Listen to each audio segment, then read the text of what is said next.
है, तारीफें करने वाला, इजहार मोहब्बत करने वाला, मोबाइल रिचार्ज कराने वाला, 200-500 का गिफ्ट देने वाला, तो ये लड़की उस लड़के का हाथ पकड़कर भाग जाती है और भाग जाने के बाद पुलिस स्टेशन में अपने बाप के खिलाफ, अपने चाचा के खिलाफ, अपने मामू के खिलाफ एनसी लिखवाती है। जिस बाप ने पैदा किया, पाल पोस कर बड़ा किया, पुलिस स्टेशन में जाकर कंप्लेन करती है, मुझे अपने बाप से खतरा है, मुझे अपने चाचा से खतरा है, मुझे अपने मामू से खतरा है। बताइए गलत तो नहीं कह रहा हूं मैं जी?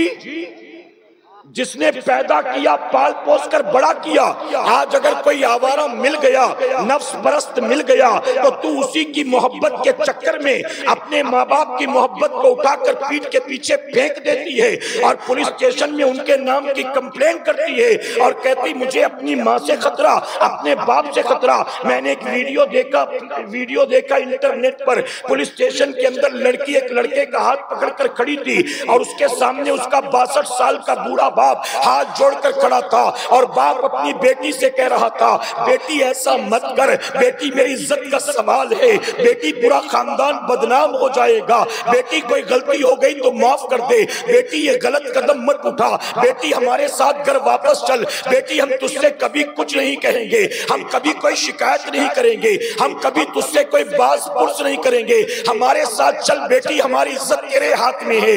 एक बूढ़ा बाप अपनी बेटी के सामने गिड़गिड़ा रहा था, हाथ जोड़कर खड़ा था कि बेटी खानदान की इज्जत का सवाल है, बेटी मुझे माफ कर दे कोई गलती हुई तो, बेटी घर वापस चल। और वो बेटी मुंह टेढ़ा करके खड़ी थी, अपने यार की मोहब्बत में अपने बूढ़े बाप का चेहरा देखने को तैयार नहीं थी। आप जरा सोचे इस दौर में हम जी रहे हैं। ऐ सरकारे मदीना के पैरमानो, आपने सोशल मीडिया पर एक वीडियो देखा होगा, एक लड़की अपने दोस्त का हाथ पकड़कर पुलिस के साथ घर आती है और पुलिस वाले घर वालों को इकट्ठा करते हैं और इकट्ठा करके कहते हैं लड़की बालिग है, जिसके साथ जिंदगी गुजारना चाहे गुजार सकती है।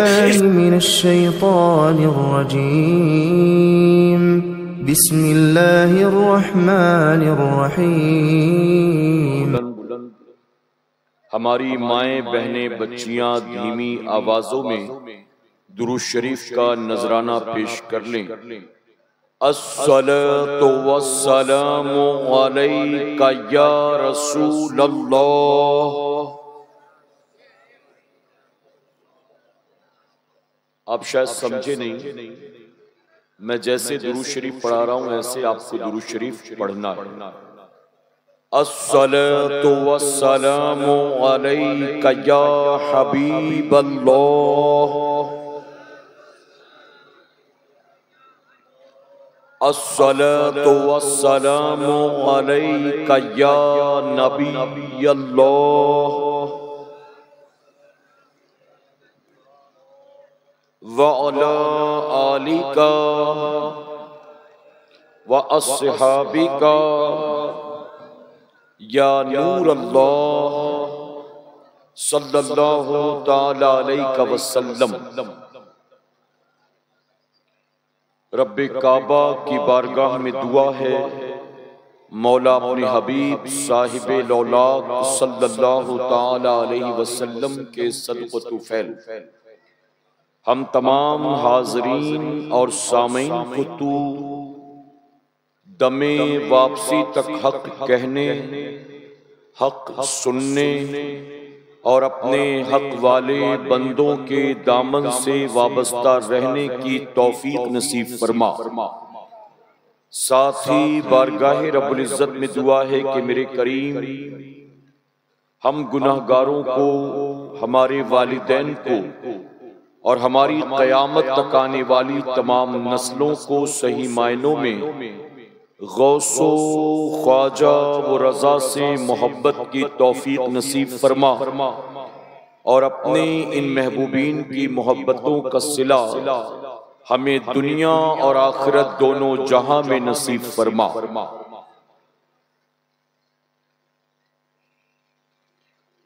जगह जी लगाने की दुनिया नहीं है,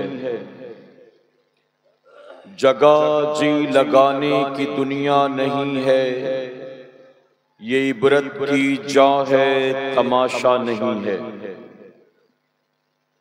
और लाई हयात आई क़ज़ा ले चली चले। लाई हयात आई क़ज़ा ले चली चले, अपनी खुशी न आए ना अपनी खुशी चले। और आपने पहले भी ये शेर कई बार सुना होगा, आगाह अपनी मौत से कोई बशर नहीं, आगाह अपनी मौत से कोई बशर नहीं, सामान 100 बरस का है फल की खबर नहीं। मेरे प्यारे आका अलैहिस्सलातु तस्लीम के प्यारे दीवानों, सर्दियों की रात में पासकुड़ा की सरजमीन पर जश्न गौसुल वरा मनाने के लिए हम और आप खुले आसमान के नीचे जमा हुए हैं।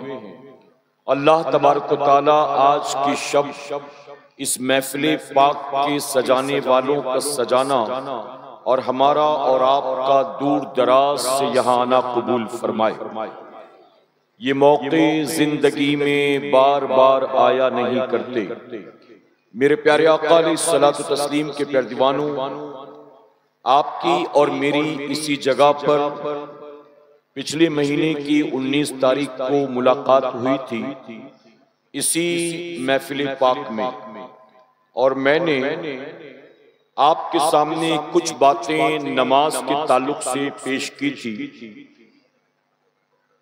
आज उसी उन्वान को कंटिन्यू करते हुए मैं मजीद कुछ बातें आपके सामने अजमती नमाज, फजाइली नमाज और अहमियती नमाज के ताल्लुक से पेश करूंगा, इस नियत के साथ कि मेरा करीम इस पर सबसे पहले मुझे, उसके बाद आप तमाम को अमल की तौफीक अता फरमाए।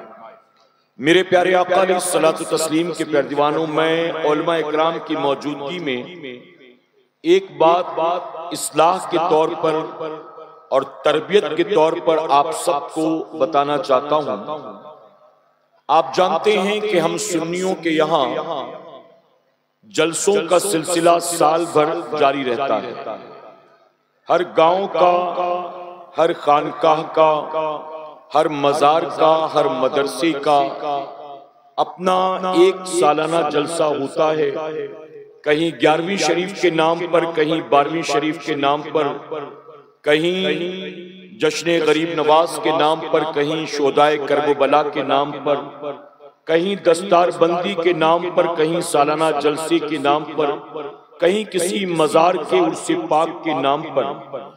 हम सुन्नियों के यहाँ साल भर जलसों का सिलसिला जारी रहता है। और आप जानते हैं कि इस तरह का जलसा ये 1000, 2000, 5, 10,000 रुपए का काम नहीं है, बल्कि इस तरह के जलसे करने में कौम की अच्छी खासी रकम खर्च हो जाती है। करेक्ट है कि नहीं बताइए?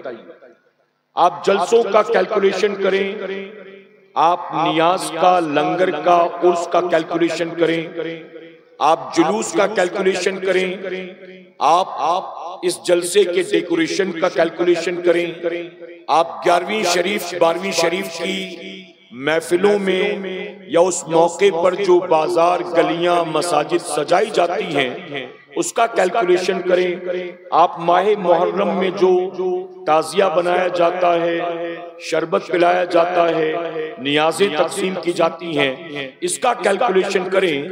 मेरे प्यारे आका के प्यारे दीवानों, अगर आप सारा हिसाब लगाएं तो आपको ये मानना पड़ेगा कि इन महफिलों के नाम पर, जलसे जुलूस के नाम पर, नजरो नियाज के नाम पर साल भर में कौम के करोड़ों रुपए खर्च हो जाते हैं।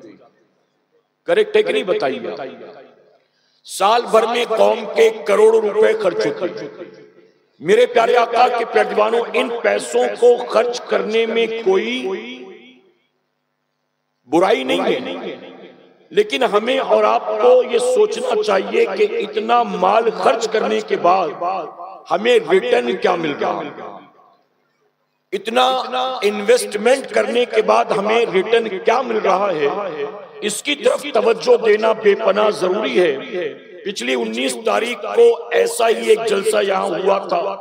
मुफ्ती साहब किसी वजह से नहीं आ सके। फिर मुफ्ती साहब की मोहब्बत में कमेटी वालों ने फिर से एक बार ये जलसा किया। आप देख रहे हैं कि उसके मुकाबले कई गुना ज्यादा शानदार है, उस पहले से ज्यादा बेहतर एहतमाम है। मेरे प्यारे आका के पैरवानों, तो अब कौम के लाखों रुपए अगर जलसे में खर्च करने के बाद आपके गांव की मस्जिद में 2 नमाजियों में भी इजाफा न हो, तो आप बताइए कि कौम के पैसे खर्च करके आपने हासिल क्या किया। मेरे प्यारे आका के पैरवानों, हम कहीं जाते हैं 22वां जलसा है, कहीं 30वां जलसा है, कहीं 42वां जलसा है। हम कहते हैं अगर किसी गांव में 40 साल से सालाना जलसा हो रहा है, हर जलसे के बाद सिर्फ गांव के 2 आदमी नमाजी बन जाते। अगर हर जलसे के बाद उस गांव के 2 आदमी नमाजी बन जाते, तो 40 साल के बाद मस्जिद में कम से कम 80 नमाजी तो नजर आते।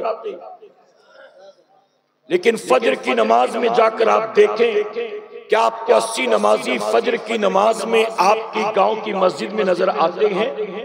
क्या आपको जोहर में, असर में, मगरिब में सिवाय जुम्मा के आपको आपके गांव की मस्जिद में क्या कभी 80 नमाजी नजर आते हैं? मेरे प्यारे आका के पैरवानों, मैं कमेटी वालों से, और सिर्फ आज की कमेटी नहीं बल्कि तमाम कमेटी के जिम्मेदारान को ये पैगाम देना चाहता हूं, अगर आप जलसे के नाम पर, नजरो नियाज के नाम पर, उर्स के नाम पर कौम के लाखों रुपए खर्च करते हैं, आप जमा करते हैं फिर उसको खर्च कर देते हैं और उसका रिटर्न, उसका फायदा कुछ भी नहीं है, तो ये कौम के पैसे जो आप जमा करके खर्च कर रहे हैं, अल्लाह कयामत में आपसे इन पैसों का हिसाब लेगा और उस वक्त हिसाब देना बड़ा मुश्किल होगा। मेरे प्यारे आका के पैरवानों, शायद आपको याद हो मैंने यहीं पर कहा था या कहीं और कहा था, मुझे याद नहीं, लेकिन मैं बताता चलूं, मैं अपने आप को जब मुझे कहीं कोई तकरीर के लिए बुलाता है, जैसे मैं अभी 3 दिन के लिए दौरे पर निकला, परसों बरेली शरीफ के करीब थे हम, कल मालदा में थे, आज आपके यहाँ पर हैं। पिछले 2 प्रोग्राम में सैयद अमीनुल कादरी साहब साथ में थे, आज मुफ्ती साहब यहाँ हैं। मेरे प्यारे आका अलैहिस्सलातु तस्लीम के पैरवानों, में सिर्फ अर्ज इतना करना चाहता हूँ कि अगर कहीं मुझे तकरीर के लिए बुलाया जाता है, चाहे वो मुंबई हो, चाहे वो आउट ऑफ मुंबई हो, तो मुझे पता है कि मुझे बुलाने में जाहिर है कि कौम का पैसा खर्च हुआ है, टिकट निकालने में भी पैसे खर्च हुए, किराए भाड़े में भी पैसे खर्च हुए, लाने ले जाने में भी पैसे खर्च हुए, खाने पिलाने में भी पैसे खर्च हुए, कहीं ठहराने में भी पैसे खर्च हुए। अभी आप देखें, इतना बड़ा हार पहनाया तो इसमें भी पैसे खर्च हुए, गुलदस्ता लाकर दिया तो इसमें भी पैसे खर्च हुए, कहीं कहीं लोग तोहफा लाकर दे देते हैं तो उसमें भी पैसे खर्च होते हैं। अब अगर मैं जानता हूं कि मुझे कहीं तकरीर के लिए बुलाया गया और सिर्फ मेरे आने जाने खाने पीने पर कौम के 30,000 रुपए खर्च हुए हैं, और अगर मैं कौम के 30,000 रुपए सिर्फ घूमने फिरने खाने पीने पर जाय कर दूंगा और कौम को कुछ भी नहीं दूंगा, तो कल यही कौम के 30,000 रुपए कयामत में मेरे लिए पकड़ कर सबब बन जाएंगे। इसलिए मेरी कोशिश ये होती है, अगर कौम के 30,000 रुपए मुझ पर खर्च हुए हैं तो मैं पिकनिक मनाकर वापस ना जाऊं, मैं सिर्फ खा पी कर घूम फिर कर वापस ना जाऊं, मैं आया हूं अगर कौम के 30,000 रुपए मुझ पर खर्च किए गए हैं तो मैं कौम को कुछ अल्लाह रसूल का पैगाम सुना कर जाऊं, कुछ अकीदे की बात करूं, कुछ अमल की बात करूं। मेरे प्यारे आका अलैहिस्सलातु तस्लीम के पैरवानों, हमारी जमात के एक बहुत बड़े बुजुर्ग, अल्लाह उनके करवट करवट दर्जात को बुलंद फरमाए, बुजुर्ग फरमाते हैं कि अगर तुम्हारी तकरीर सुनने के लिए 200 लोग जमा हो, यहां तो 200 नहीं है ना, उससे कई गुना ज्यादा है, करेक्ट है कि नहीं? अगर तुम्हारी तकरीर सुनने के लिए 200 लोग इकट्ठा हो, तुमने 1 घंटे तकरीर की और 1 घंटे की तकरीर में तुमने कौम को कुछ नहीं दिया, तो तुमने अपनी जिंदगी का 1 घंटा बर्बाद नहीं किया, तुमने कौम के 200 घंटे बर्बाद किए और अल्लाह तुमसे इसका हिसाब लेगा। ये जो तुमने कौम के 200 घंटे बर्बाद किए ना, अल्लाह कयामत में तुमसे इसका हिसाब लेगा। मुसलमानों याद रखना, मेरे नबी फरमाते हैं जो तुम पानी इस्तेमाल करते हो, तवज्जो है ना आपकी, तुम जो पानी इस्तेमाल करते हो पीने में, नहाने में, वजू करने में, कभी बाइक धोने में, घर की साफ सफाई में, कपड़े साफ करने में, तुम जो पानी इस्तेमाल करते हो, अल्लाह कयामत में तुमसे एक एक पानी के कतरे का हिसाब लेगा। अब बताइए, जब अल्लाह कयामत में पानी का हिसाब लेगा तो अल्लाह ने क्या जो माल दौलत दिया है उसका हिसाब नहीं लेगा? जो 60 साल जिंदगी दी है उसका हिसाब नहीं लेगा? क्या सांसों का हिसाब नहीं होगा? दिल की धड़कन का हिसाब नहीं होगा? क्या बताइए, रगों में दौड़ते हुए खून का हिसाब नहीं होगा? आपकी 40, 50, 60, 70 साल जिंदगी का हिसाब नहीं होगा? अल्लाह ने जो मालो दौलत दिया इसका हिसाब नहीं होगा? अल्लाह ने एक स्टेटस दिया, एक मकाम दिया, अल्लाह ने इज्जत दी, क्या इसका हिसाब नहीं होगा? मेरे प्यारे आका के पैरवानों, अगर शौहर बीवी को घर चलाने के लिए 1 महीने के 8,000 रुपए देता है तो वो भी बीवी से हिसाब लेता है 8,000 रुपए कहां कहां किस किस काम में खर्च हुए, और बीवी 1-1 रुपए का हिसाब देती है। अगर बाप अपने बेटे को 200-500 रुपए देता है कॉलेज आते जाते तो उससे भी अपनी औलाद से उसका भी हिसाब लेता है। अगर सेठ अपने नौकर को, अगर मालिक अपने नौकर को कहीं काम से भेजता है और किराए भाड़े के तौर पर 200 रुपए देता है तो वापस आने के बाद 200 रुपए का हिसाब भी लेता है। अब बताइए, अल्लाह ने हमें अनगिनत नेमतें अता की है, क्या वो कयामत में अल्लाह नेमतों का हिसाब नहीं लेगा? लेगा कि नहीं लेगा? कोई तैयारी है आपकी? मेरे प्यारे आका के पैरवानों, आप जलसा करें, आप नियाज करें, आप बुजुर्गों के नाम पर महफिलें सजाएं, आप लंगर डेग चादर गागर भी करें, सब कुछ करें, लेकिन ये कोशिश होनी चाहिए कि वक्त जाए ना हो लोगों का, एक मैसेज जाए, एक पैगाम जाए।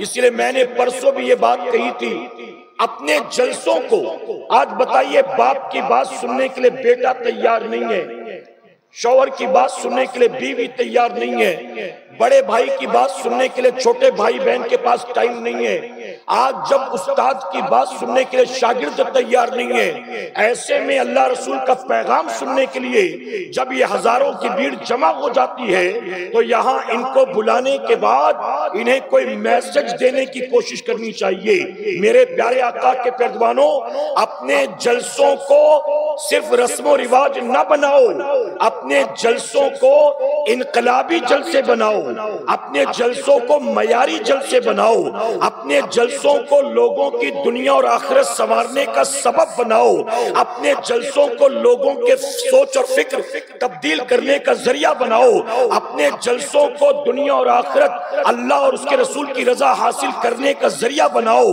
अपने जलसों को इस लायक बनाओ, इस मयार का, इस तरह का बना दो, आने वाला जो सोच और फिक्र लेकर जाए तो उसकी सोच और फिक्र बदल जानी चाहिए।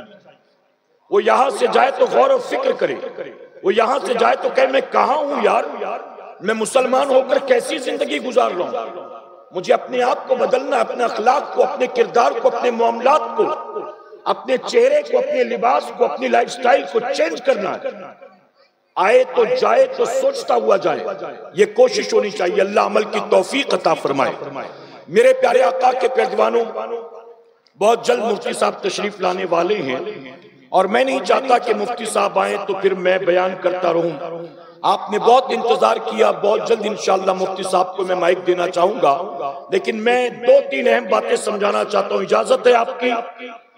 जी देखिए, मुझे आपके चेहरे दिखाई नहीं दे रहे चूंकि लाइट बिल्कुल सामने लगी है ना, लेकिन लग रहा है कि लोग बैठे हुए हैं। तो अगर आप सबकी इजाजत हो, हाथ पर नहीं हिलाना, कहे सुभान अल्लाह। देखिए, आवाज मुझे सुनाई दी आपकी, इसका मतलब आप तैयार हैं। मेरे प्यारे आका के पैरवानों, मैंने जो आयत करीमा तिलावत की, अब बहुत गौर से सुनिएगा, और मेरा एक एक जुमला जितना मर्दों के लिए है उतना ही खवातीन के लिए भी। हमारी माए बहनें भी गौर से सुने। मैंने इसी पर चंद बातें पिछली महफिल में पेश की थी, उसी को कंटिन्यू करता।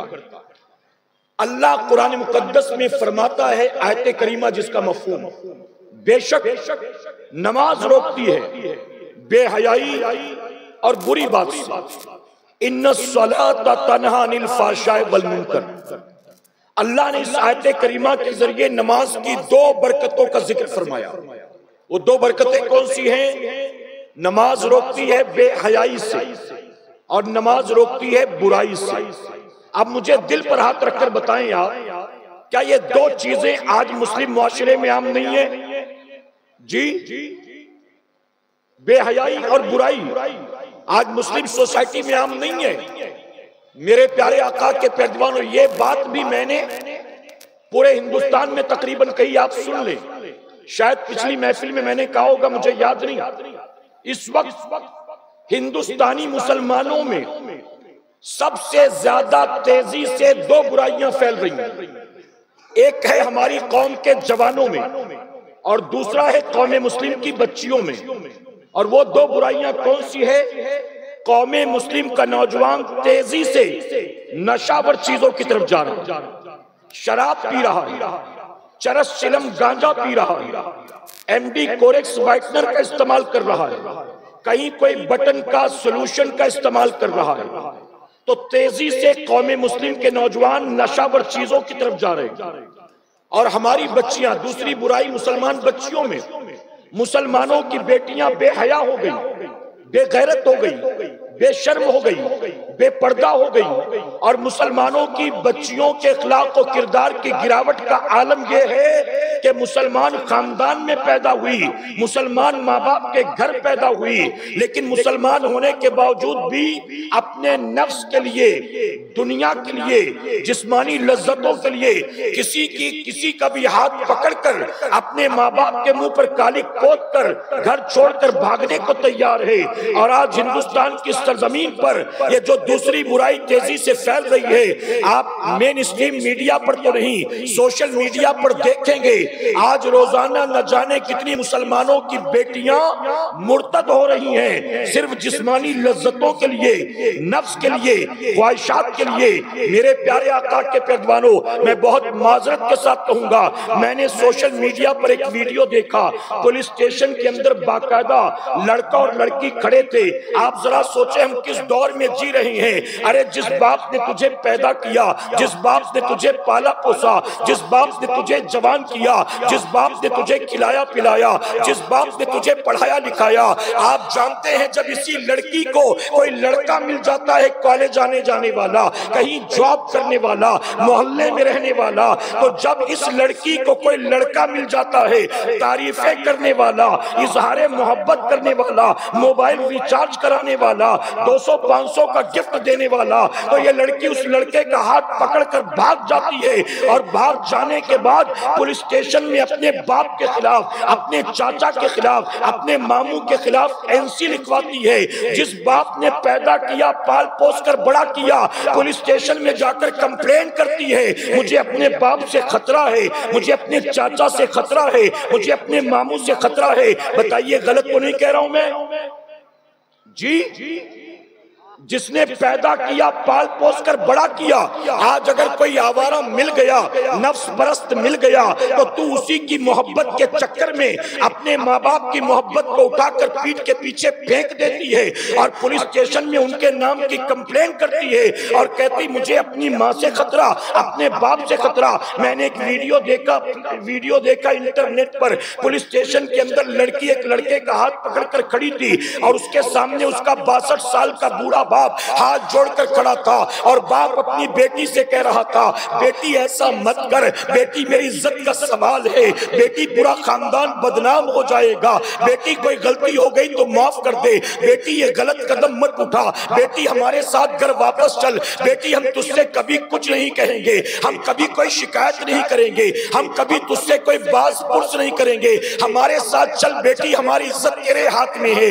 एक बूढ़ा बाप अपनी बेटी के सामने गिड़गिड़ा गिड़गिड़ा रहा था, हाथ जोड़कर खड़ा था कि बेटी खानदान की इज्जत का सवाल है, बेटी मुझे माफ कर दे, कोई गलती हुई तो, बेटी घर वापस चल। और वो बेटी मुंह टेढ़ा करके खड़ी थी, अपने यार की मोहब्बत में अपने बूढ़े बाप का चेहरा देखने को तैयार नहीं थी। आप जरा सोचे इस दौर में हम जी रहे हैं। ऐ सरकारे मदीना के मेहमानों, आपने सोशल मीडिया पर एक वीडियो देखा होगा, एक लड़की अपने दोस्त का हाथ पकड़कर पुलिस के साथ घर आती है और पुलिस वाले घर वालों को इकट्ठा करते हैं और इकट्ठा करके कहते लड़की बालिग है, जिसके साथ जिंदगी गुजारना चाहे गुजार सकती है, इसको कोई परेशान नहीं करेगा, अगर किसी ने परेशान किया पूरे खानदान को उठाकर अंदर बंद कर देंगे। पुलिस वाले आते हैं, वार्निंग देते हैं। इसके बाद लड़की फिर लड़के का हाथ पकड़ती है, कार में जाकर बैठ जाती है और उसकी बूढ़ी माँ उसको समझाती रहती है, उसको रोकने की कोशिश करती है, लेकिन बेटी पलटकर अपनी माँ की तरफ देखती भी नहीं है, गाड़ी में बैठ जाती है। एक तरफ गाड़ी निकलती है और दूसरी तरफ उसकी माँ का सर चकराता है और वो जमीन पर धड़ से गिर जाती है। आप जरा सोचे, जिस माँ ने 9 महीने तक तुझे अपनी कोख में पाला था, जिस जिस माँ ने अपनी जान को दांव पर लगाकर तुझे पैदा किया था, जिस माँ ने 2 साल तक तुझे अपने सीने से लिपटा कर अपने रगों के खून को दूध में तब्दील करके तुझे 2 साल तक दूध पिलाया था, जिस माँ ने तेरी नाक को साफ किया, राल धूप को साफ किया, पेशाब पैखाने को साफ किया, अरे तू रात को चीख कर उठ जाती थी, तेरी माँ तुझे थप्पियां देकर सुलाती थी, तेरी दोबारा आंख तो लग जाती थी, लेकिन तेरी माँ रात भर नहीं सो पाती थी, कभी अपने सीने पर सुलाती थी, कभी अपनी बाहों में झुलाती थी। आज बता तूने अपनी उस माँ को क्या सिला दिया है? क्या इसी दिन के लिए तुझे पाल पोस कर बड़ा किया था, तेरे नाजो नैम उठाए थे, तुझे खिलाया पिलाया था, तुझे परवान चढ़ाया था। अरे माँ ने कितनी उम्मीदें वाबस्ता की थी, लेकिन तूने अपने नफ्स के लिए क्या किया? अरे तू घर छोड़कर गई तो गई, अपनी माँ को भी बदनाम कर गई। तेरी माँ तो बदचलन नहीं थी, तेरी माँ तो बदकिरदार नहीं थी, तेरी माँ तो बेशरम नहीं थी, तेरी माँ की तो गांव में बड़ी इज्जत थी, अपनी माँ के मुंह पर काली पोत गई। आखिर माँ का कसूर क्या था? गलती ये थी कि उसने तुझ जैसी बेटी को जन्म दिया, गलती ये थी कि उसने रात के अंधेरे में तुझे खिलाया पिलाया। मेरे प्यारे आका के परवानों, अगर माँ को पता होता कि ये जवान होने के बाद किसी का हाथ पकड़कर भागेगी और पूरे खानदान को बदनाम करेगी, तो जिन रातों को उठकर वो तुझे दूध पिलाती थी, एक रात उठकर तेरा गला घोंट देती और सुबह उठकर कहती पता नहीं कैसे मर गई, लोगों को क्या पता चलता कि किसने मारा था। लेकिन तेरी माँ ने तुझे पाल पोस कर बड़ा किया, तेरी माँ ने तेरी खातिर कितनी कुर्बानियां दी, तेरी माँ ने न जाने कितनी रातें जाग जाग कर तेरे लिए गुजारा है। आप बताओ, बच्चे की तबीयत खराब हो जाए, क्या माँ बाप को चैन आता है? माँ बाप को सुकून मिलता है? अगर बच्चे को सर्दी जुकाम भी हो जाए, माँ बाप से बर्दाश्त नहीं होता। लेकिन आज हमारी बेटियां क्या कर रही हैं? ऐ मुसलमानों, मुस्लिम मुआशरे में, हिंदुस्तान की सरजमीन पर इस वक्त सबसे ज्यादा तेजी के साथ 2 बुराइयां फैल रही हैं। हमारी कौम का जवान नशे की तरफ जा रहा है, हमारी कौम की बच्चियां गैरों के साथ भाग रही हैं, मुर्तद हो रही हैं, इस्लाम से बगावत कर रही हैं, रब रसूल की नाफरमानी कर रही हैं, अपनी दुनिया के साथ अपनी आखिरत को तबाह बर्बाद कर रही हैं। आखिर वजह क्या है? अल्लाह ने कुरान मुकद्दस में फरमाया, नमाज रोकती है बेहयाई और बुरी बात से, नमाज रोकती है बेहयाई और बुरी बात से।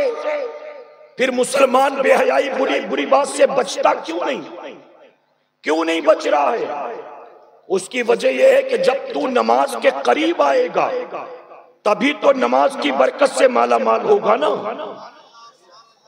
बेशक अल्लाह का वादा हक है, नमाज रोकती है बेहयाई और बुराई से, लेकिन नमाज बेहयाई और बुराई से न दुनिया के तमाम इंसानों को रोकती है, न दुनिया के तमाम मुसलमानों को रोकती है, बल्कि नमाज बेहयाई और बुराई से रोकती उसे है जो नमाज के करीब आता है। अगर नमाज के करीब ही ना आए, नमाज पढ़े ही ना, क्या नमाज की बरकत से माला माल होंगे? उस मजमे में कोई बैठा जिसको प्यास लगी है, और यहाँ स्टेज पर 5 बोतलें पानी की भरकर रखी है, कुछ देर तक बोतलें देखने से क्या प्यास बुझ जाएगी? जी, अल्लाह न करे 100,000 बार न करे, अगर इस पांशकुड़ा में किसी को हार्ट का प्रॉब्लम है और पूरे इलाके में कोई हार्ट का स्पेशलिस्ट डॉक्टर नहीं, आपको किसी ने बताया कि एक अच्छा कार्डियोलॉजिस्ट, एक अच्छा हार्ट का हॉस्पिटल स्पेशली कोलकाता में है, अब्बा को लेकर कोलकाता जाओ। अब डॉक्टर वहां है, अस्पताल भी है कोलकाता में, हार्ट का पेशेंट पांशकुड़ा में है, क्या आराम हो जाएगा उसको? जी, आप जब तक यहां से अब्बा को लेकर कोलकाता जाएंगे नहीं, डॉक्टर को दिखाएंगे नहीं, तब तक उनको आराम होगा? नहीं आराम होगा। यकीनन खाना खाने से भूख मिटती है, लेकिन भूख मिटाना हो तो खाना पड़ेगा, देखने से भूख नहीं मिटेगी। पानी पीने से प्यास बुझती है, लेकिन प्यास बुझाना हो तो पानी पीना पड़ेगा, पानी देखने से प्यास नहीं बुझती। इसी तरह अल्लाह का वादा हक है, नमाज रोकती है बेहयाई और बुरी बात से, लेकिन रोकती किसे है? जो नमाज के करीब आता है, जो नमाज पढ़ता है। मैं बहुत माजरत के साथ कहूंगा, आज हमारी अक्सरियत का हाल क्या है? ये जो मजमा हजारों का यहाँ आकर बैठा है, आज हमारा हाल ये हो चुका, ऐसे जलसों में हजारों जो आते हैं, हमारी अक्सरियत इशा की नमाज पढ़कर आती नहीं और घर जाने के बाद फज्र की नमाज में उठती नहीं। न इशा पढ़कर आओ, न घर जाकर फज्र की नमाज पढ़ो।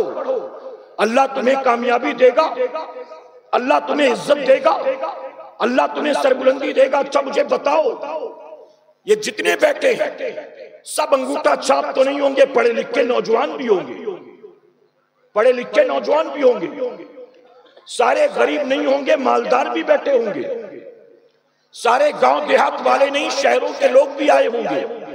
आज बताइए, दुनिया का कोई ऐसा मुसलमान है जिसको ये मालूम नहीं है कि 24 घंटे में 5 वक्त नमाज फर्ज है? आप कहते हैं कि कोई ऐसा जिसको नहीं मालूम? जंगल में रहने वाला होगा तो उसे भी पता होगा। तो क्या बताइए, शहर वालों को और पांशकुड़ा जैसे इलाके में रहने वालों को नहीं पता कि 5 वक्त नमाज फर्ज? 24 घंटे में 5 वक्त की नमाज फर्ज। हर आकिल बालिग मुसलमान मर्द औरत पर नमाज मुआफ है। तो किस पर? उस पर जो मुसलमान नहीं। नमाज मुआफ है उस पर जो नाबालिग हो, नमाज मुआफ है उस पर जो पागल हो, दीवाना हो, मजनून हो, नमाज मुआफ है उस पर जो मर गया हो, नमाज मुआफ है जो निफास वाली औरत पर। अलावा इसके नमाज की फर्जियत का आलम जानते हो क्या है?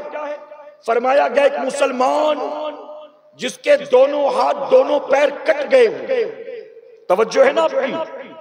एक मुसलमान जिसके दोनों हाथ दोनों पैर कट गए, ऐसा माजूर, ऐसा हैंडीकैप, उस पर भी नमाज मुआफ नहीं है।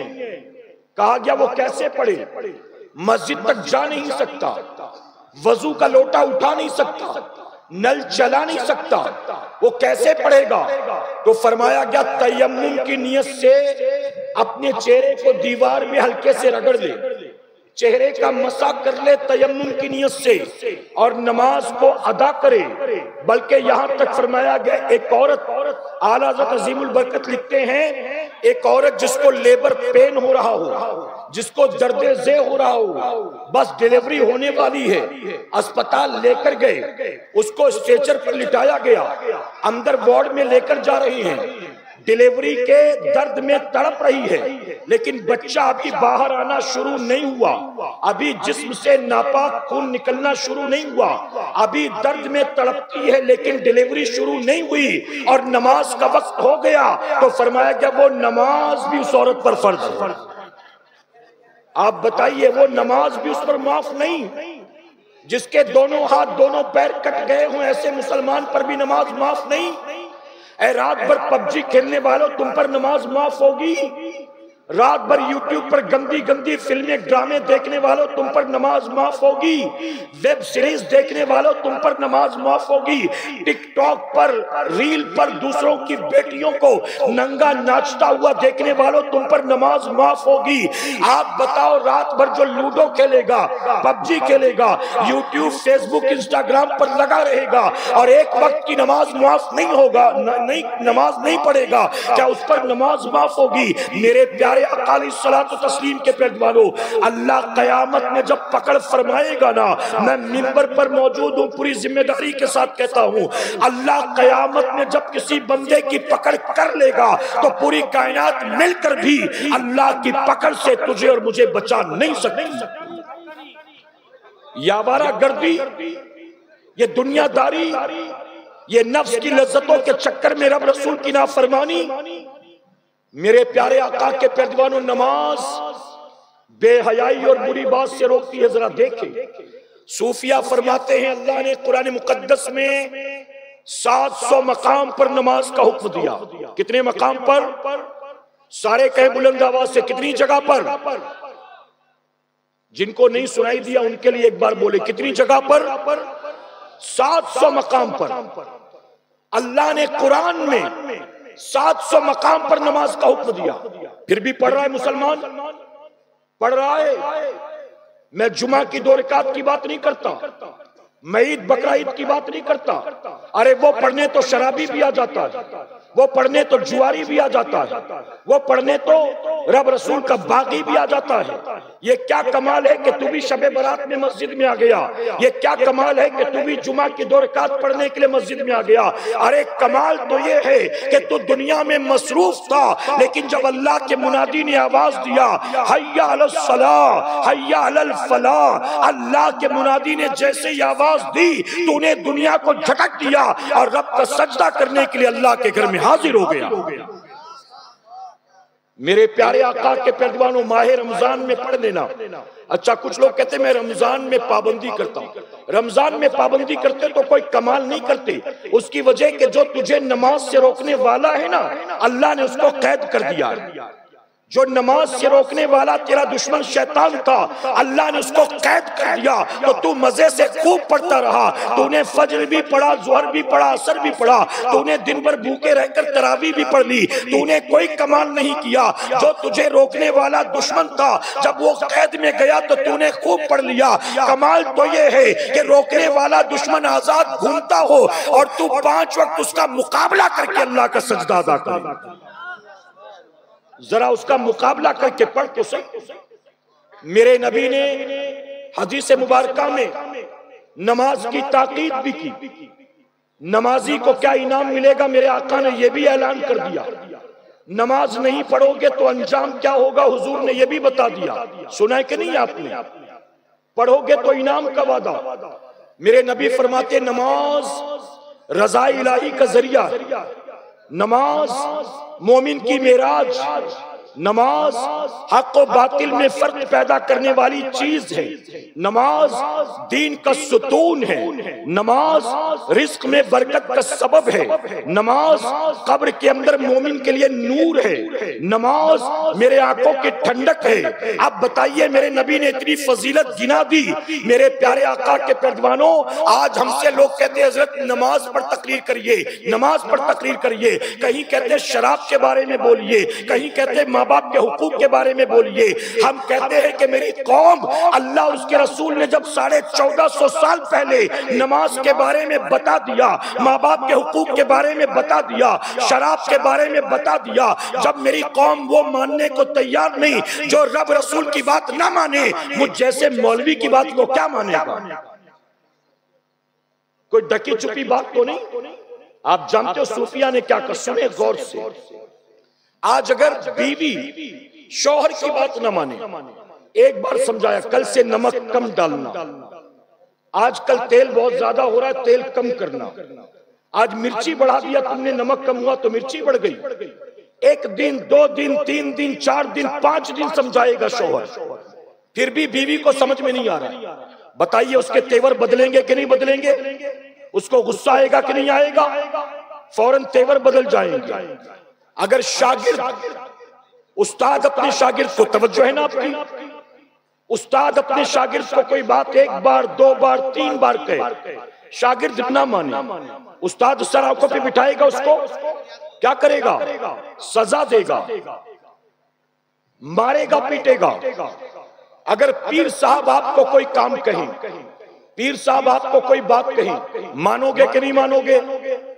जी, अरे पीर साहब से तो इतनी मोहब्बत है कि पीर साहब एक बार हमारे घर आए, लेकिन हमको पता चल गया कि मिठाई कौन सी पसंद है, चाय कैसी पीते हैं, पानी कैसा ठंडा पीते हैं कि सादा पीते हैं, घर के नल का पी लेंगे कि बोतल वाला पिएंगे। आप बताइए, ये सब पता चलता कि नहीं चलता? मेरे प्यारे आका ने सलात व तस्लीम के पैरवानों, अगर पीर कोई बात कहे और शागिर्द मुरीद न माने, पीर के तेवर बदल जाते हैं। अगर मालिक कोई बात कहे, नौकर न माने, तो फौरन मालिक को अपने नौकर पर गुस्सा आता है। अगर शौहर कोई बात कहे और बीवी न माने, तो शौहर के तेवर बदल जाते हैं। अल्लाह किसी बात का हुक्म हमें और आपको कुरान मुकद्दस के जरिए 700 मर्तबा दे और फिर भी हम ना माने, इस रुए जमीन पर हमसे बड़ा कोई नाफरमान होगा?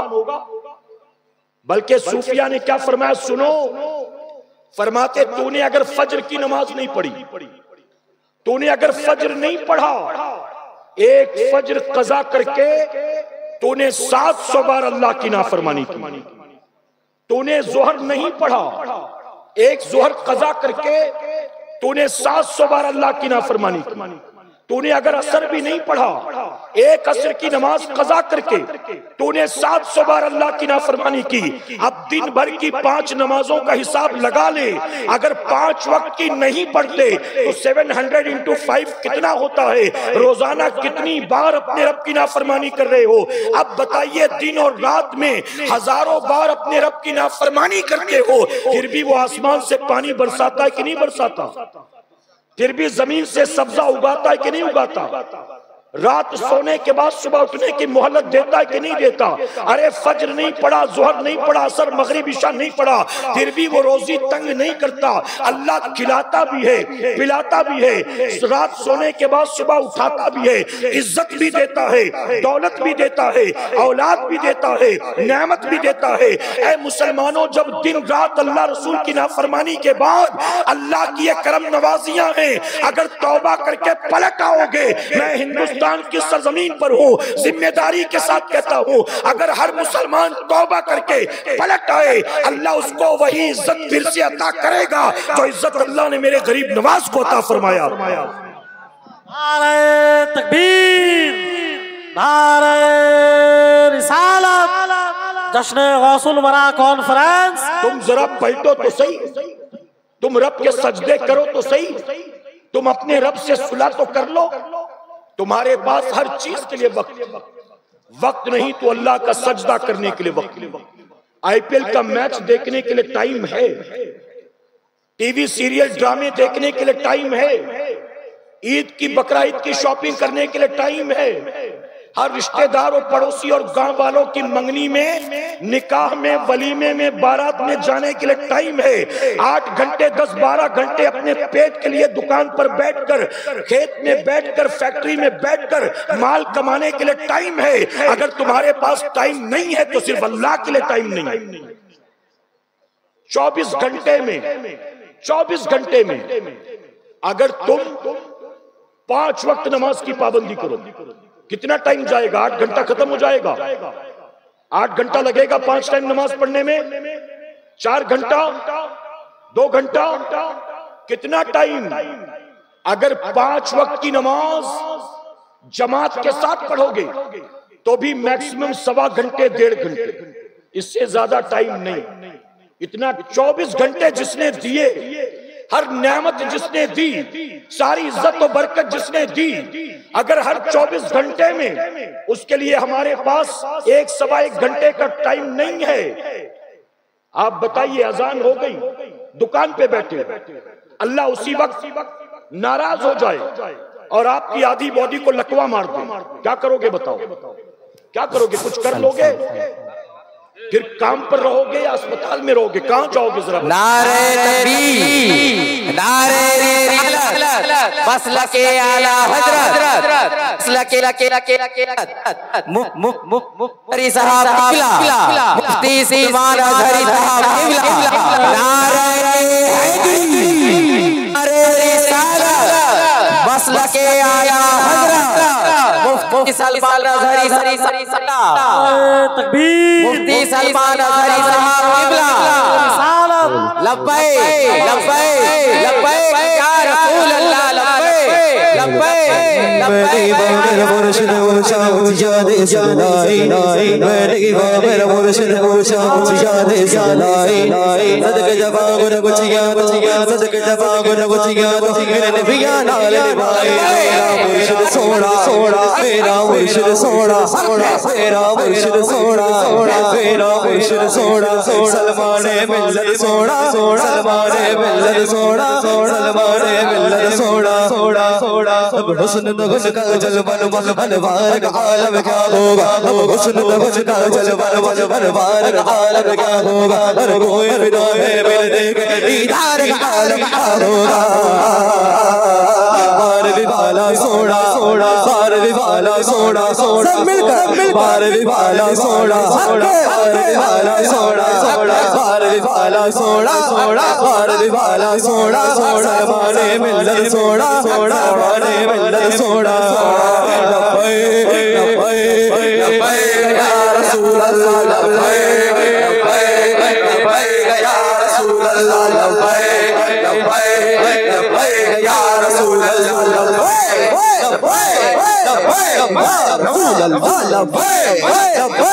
रसूल अल्लाह लब्बैक या रसूल अल्लाह लब्बैक या रसूल अल्लाह लब्बैक या रसूल अल्लाह सारे लोग दोनों हाथ उठा एक साथ आवाज से बोला लब्बैक या रसूल अल्लाह लब्बैक या रसूल अल्लाह लब्बैक या रसूल अल्लाह लब्बैक या रसूल अल्लाह लब्बैक या रसूल अल्लाह लब्बैक या रसूल अल्लाह लब्बैक या रसूल अल्लाह लब्बैक या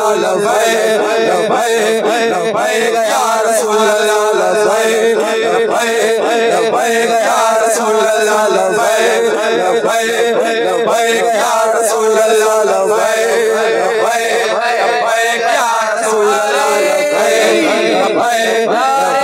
या रसूल अल्लाह लब्बैक या रसूल अल्लाह सलमाने मिल्लत सोड़ा सलमाने मिल्लत सोड़ा जे शरिया सोड़ा जे शरिया सोड़ा जे शरिया सोड़ा सलमाने मिल्लत सोड़ा सलमाने मिल्लत सोड़ा सलमाने मिल्लत सोड़ा सलमाने मिल्लत सोड़ा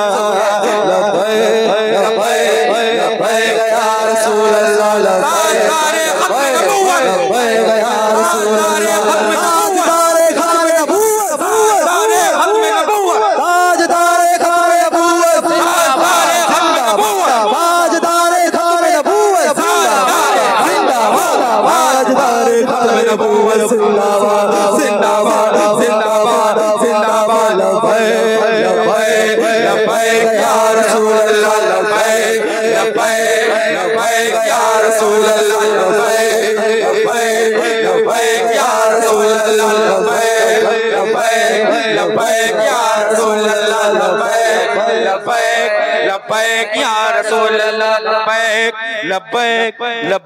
या रसूल अल्लाह लब्बैक लब्बैक या रसूल अल्लाह लब्बैक लब्बैक या रसूल अल्लाह लब्बैक लब्बैक या रसूल अल्लाह लब्बैक लब्बैक या रसूल अल्लाह हुसैन सोड़ा आदम हुसैन सोड़ा आदम हुसैन सोड़ा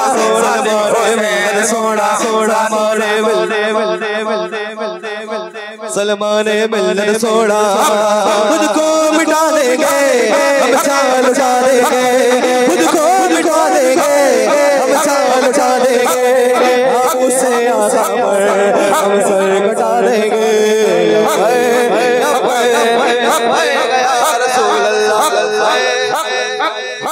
पूरा मजा आवाज से बुलंद लब्बैक लब्बैक या रसूल अल्लाह लब्बैक लब्बैक या रसूल अल्लाह लब्बैक लब्बैक या रसूल अल्लाह लब्बैक लब्बैक या रसूल अल्लाह लब्बैक या रसूल अल्लाह लब्बैक या रसूल अल्लाह